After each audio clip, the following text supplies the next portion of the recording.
Something is happening inside Europe's industrial heart that no one thought possible.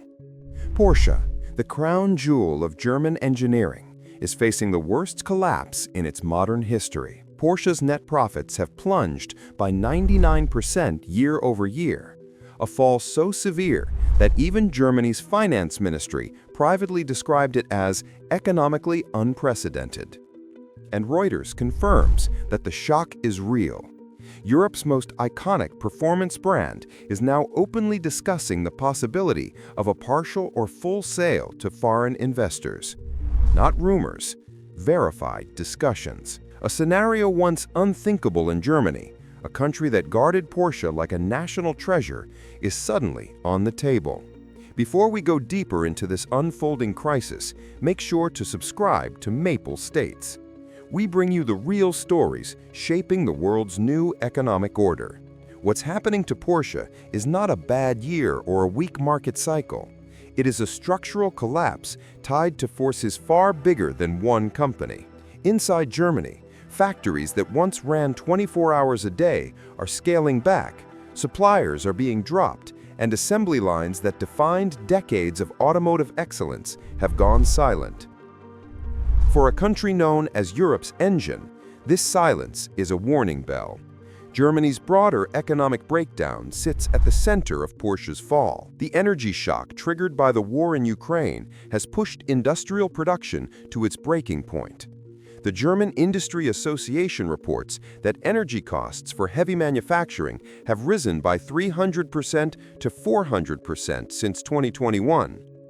Plants that once relied on cheap natural gas from Russia are now paying some of the highest energy prices in the developed world. Inflation is swallowing profits, consumer spending has collapsed, and Germany, once Europe's growth driver, has officially entered what the IFO Institute calls a persistent recession.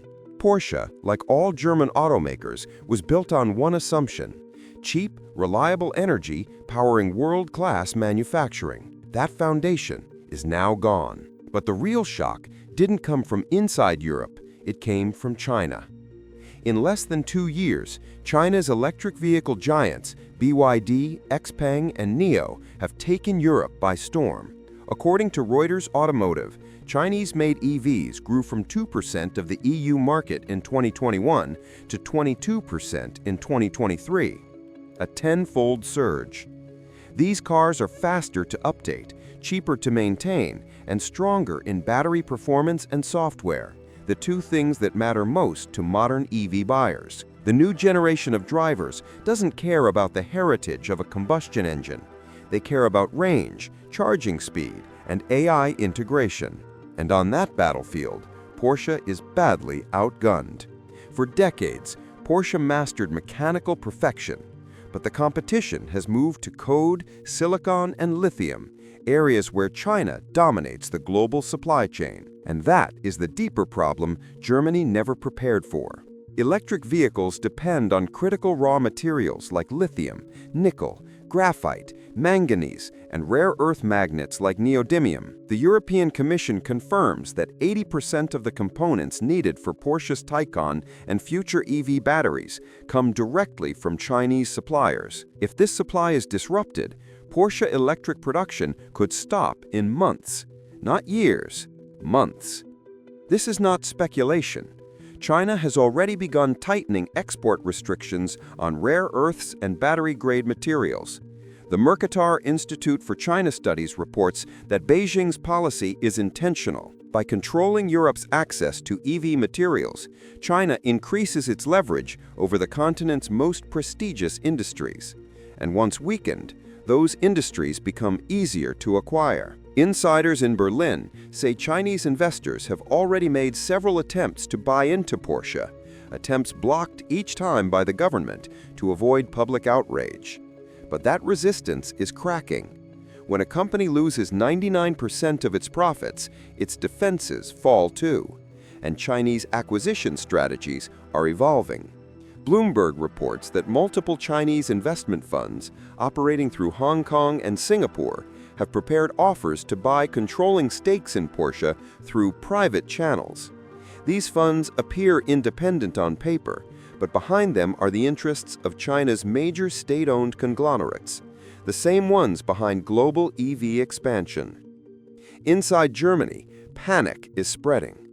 The Bundestag has held multiple closed-door emergency sessions debating whether Porsche, one of the most recognizable symbols of German excellence, can be allowed to fall under foreign control. Lawmakers are calling this a crisis of national identity. Porsche is not just a company. It is German craftsmanship, German pride, German legacy. But symbolism doesn't pay energy bills or secure battery minerals, and China isn't slowing down. Beijing state-run outlets like Xinhua are now publishing narratives claiming Europe's era of industrial dominance is ending and that Germany must accept the new global balance. In Asia, these messages are resonating, and the world is watching the shift with growing confidence. Meanwhile, Porsche's leadership in Stuttgart is weighing its three remaining options. 1. Cut production drastically to stop the financial bleeding. 2. Sell assets and restructure the company into a smaller, more specialized manufacturer. 3. Enter a strategic partnership with Chinese or other Asian investors, a move that would effectively give Beijing leverage over one of Europe's most prestigious brands. None of these choices preserve Porsche as it was, and all of them underscore how deeply Germany has fallen behind in the EV and battery race. While Europe debated regulations, China spent 10 years building an unbeatable ecosystem, mining, refining, producing, updating, scaling. Europe is now trying to fight a digital and mineral war with a combustion-era strategy, and Porsche is the first major casualty. If nothing changes, analysts say Porsche could be formally under Chinese ownership within a few years, likely packaged as a lifeline partnership to save jobs and preserve the brand. But behind the polite language, the shift would reveal a larger truth: Europe quietly surrendering its industrial crown. Berlin knows this. Chancellor Friedrich Merz is reportedly considering a massive emergency support package, state investment, partial nationalization, and new subsidies to keep German automakers alive. But the German Ministry of Finance warns the cost could be unsustainable. Members of the Industrial Committee argue that saving Porsche alone is pointless when the entire German auto system is collapsing. And while Germany debates policy, China acts with precision. Xinhua's commentary dismisses German warnings as defensive nationalism and insists Europe must adapt to China's rise.